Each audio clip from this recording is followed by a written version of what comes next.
C'est la 3e édition de Tous à vélo. Et aujourd'hui, voilà, et on a un petit événement intéressant puisque les enfants font des ateliers encadrés par des spécialistes du vélo. On valorise les vélos, on les répare, on essaye de faire en sorte qu'ils ne soient pas jetés alors qu'ils peuvent être réparés et servir encore. Voilà. Donc la Casa Vélo, qui est une association de Cayenne, vient nous prêter main forte en venant aider les jeunes à apprendre à s'occuper des vélos, de leurs vélos, de de réparer les organes de sécurité, les freins, les lumières, enfin voilà. Bien sûr, on est sur une pratique d'éducation aussi pour justement les inciter à avoir les bons comportements en ville, c'est-à-dire le port du casque, le gilet jaune, et puis un peu de civilité pour pouvoir savoir rouler tous ensemble.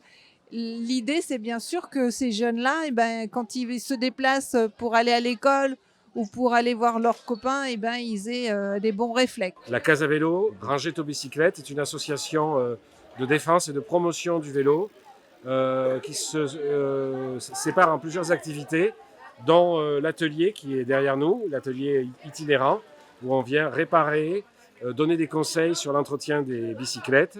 Et puis on a une activité aussi d'animation, de promotion de la bicyclette au quotidien pour se déplacer. On incite les gens à utiliser le meilleur mode de transport en fonction de leur déplacement. Si on fait un petit déplacement de 5 km, 5-6 km en ville, inutile forcément de prendre sa voiture, on peut utiliser son vélo. C'est tout aussi efficace, c'est économique, c'est bon pour la santé, et puis ça rend la ville un peu plus agréable. Et puis ici en Guyane, c'est très agréable de faire du vélo. Prendre soin de son vélo, c'est important parce que on ne trouve pas toujours un réparateur à portée de main. Il faut avoir un minimum de rudiments, de connaissances en mécanique pour pouvoir réparer son vélo. Changer une chambre à air, changer un frein, c'est pas très compliqué, ça se fait vite. Et comme ça, on peut continuer de rouler en toute tranquillité.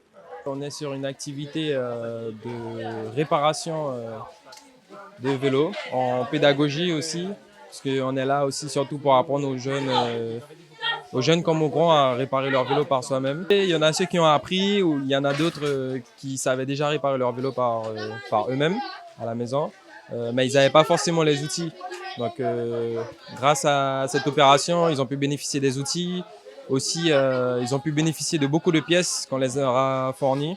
C'est une très bonne initiative et surtout une opération qui est surtout demandée en Guyane. Au Collège Albert Londres, on a beaucoup de vélos et on pratique le vélo régulièrement avec les élèves. On est dans une grosse dynamique de développement de la pratique du vélo. Et du coup, c'était la journée idéale pour nous. Par exemple, mais c'est aussi pour les familiariser tout simplement avec la pratique parce qu'il y en a qui sont toujours pas très à l'aise. Donc, ça a vraiment plein de bienfaits. Effectivement, pas mal d'élèves du collège qui sont venus avec leur vélo pour pouvoir voir les réparations. D'ailleurs, ils ont tous l'air vachement intéressés. Du coup, ça, c'est super chouette. Et on a aussi eu la chance que la Casa Vélo accepte de réparer certains des vélos du collège. Et du coup, il y a 18 vélos qui ont été réparés ce matin par la Casa Vélo. Donc, un grand merci à eux. J'ai fait des raids et j'ai roulé des vélos. Et j'apprends à réparer des vélos. J'ai appris toujours avoir son vélo parfait, toujours avoir le gilet, des casques et tout. Si tu n'as pas de gilet, tu n'as pas ton vélo parfait, tu n'as pas de casque, ça peut produire un accident.